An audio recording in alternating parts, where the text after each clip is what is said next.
சொல்லு. சரி வர சொல்றேன். அவனை வெளில வர சொல்றீ. சோஷியல் மீடியாவில் நேற்று இந்த வீடியோ ரொம்ப வைரலாக ஸ்ப்ரெட் ஆகி இருந்துச்சு. ஸோ இன்றைக்கி அந்த வீடியோக்கு அப்புறம் என்ன நடந்துச்சுன்ற உண்மைகள் பார்த்தீங்கன்னா தெரிய வந்திருக்கு.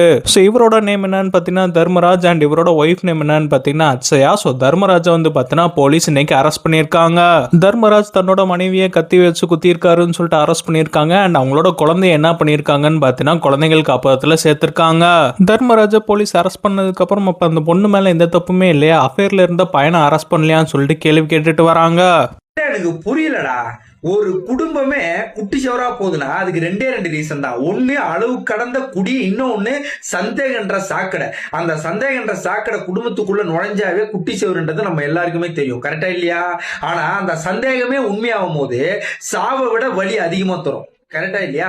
ஆனா ஒரு ஆண்மகன் வெளியே போயிட்டு, ஒரு பையன் வெளியே போயிட்டு வேலை செஞ்சுட்டு ஒரு ஓடா உழைச்ச அந்த குடும்பத்துக்காக வீட்டுக்கு வரும்போது என்ன நினைப்பான்? தான் பொண்டாட்டி பிள்ளைங்களோட சந்தோஷமா இருக்கணும், அவங்கள பார்த்தா ஒரு நிம்மதி. அவன் எவ்வளவு ஓடா உழைச்சாலும் சரி, அவன் எவ்வளவு வெளியே கஷ்டப்பட்டாலும் சரி, தான் பொண்டாட்டி முகத்தை பார்த்தா, தான் புள்ள முகத்தை பார்த்தா அவ்வளவு சந்தோஷம். எனக்கு அந்த கவலையெல்லாம் மறந்துடும், இவங்களுக்காக தான் நம்ம ஓடா உழைக்கணும் அப்படின்னு நினைப்பான். அவன் ஓடா உழைச்சி திரும்பி வீட்டுக்கு வரும்போது தான் பொண்டாட்டி வேற ஒருத்தவங்க கூட அஃபேர்ல இருக்கும்போது அவனுக்கு எப்படி இருக்கும்? நின்ன போன மாதிரி தான். அதாவது அவன் உயிர், அவன் உடம்பு மட்டும் தான் இருக்கும், அவன் உயிர் இருக்காது, கரெக்டா இல்லையா? அந்த மாதிரி ஆசையா பாசமா அளவு கடந்து கடவுளுக்கும் மேலா அம்மாவுக்கும் மேலா தான் பொண்டாட்டி ஒருத்தன் நேசிக்கிறானா, அந்த பொண்டாட்டி வேற ஒருத்தவங்க கூட சொல்லி என்ன சொல்றதுனே ஒன்றும் புரியல. இந்த மாதிரி நான் ஏதாச்சும் கேட்கலான்னு பார்த்தா இது வேற மாதிரி போயிடும். கரெக்டா இல்லையா? காலையில நான் இந்த வீடியோ பார்த்தேன். வெளியே வர சொல்லு, அவனை வெளியே வர சொல்லு அப்படின்னு இவன் சொல்றான். வேற ஒருத்தனா தான் அந்த இடத்துல பார்த்த செகண்ட் அடுத்த செகண்ட் அவன் என்ன பண்ணிருப்பான்றது நம்ம எல்லாருக்கும் தெரியும்.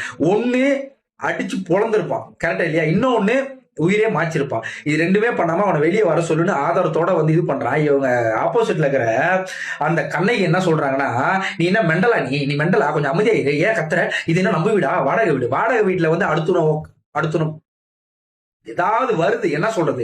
இந்த மாதிரி நாய்ங்கெல்லாம் இருக்கிறதுனாலதான் ஓகேவா பல குடும்பம் குட்டிச்சவரா போகுது. இந்த மாதிரி பெண்மணிகள்லாம் இருக்கிறதுனாலதான் பல குடும்பம் குட்டிச்சவரா போகுது. பெண்மணிகளும் இருக்கிறாங்க, ஆண்களும் இருக்கிறாங்க. ஆனா இந்த மாதிரி ஆண்கள் உண்மையா இருந்தா இந்த மாதிரி பெண்கள் உண்மையா இருக்கிறது கிடையாது, பெண்கள் உண்மையா இருந்தா ஆண்கள் உண்மையா இருக்கிறது கிடையாது. இந்த மாதிரி கருமாந்திரம் முடிச்சதுக்கெல்லாம் எதுக்கு கல்யாணம்? நீங்களாம் கல்யாணம் பண்ணாம சன்னியாசத்துல போய் உட்காந்துக்கலாம்ல, அவரோட குடும்பத்தை கெடுக்காம அதுக்கு ஒரு குழந்தை வேற, அந்த குழந்தையோட லைஃப் என்ன வருது? அண்ட் அவரோட மனைவி பத்தி என்ன அப்டேட் வந்திருக்குன்னா, இப்போதைக்கு ஹாஸ்பிட்டல்ல அட்மிட் ஆயிருக்காங்கன்னு சொல்லிட்டு அப்டேட் வந்திருக்கு.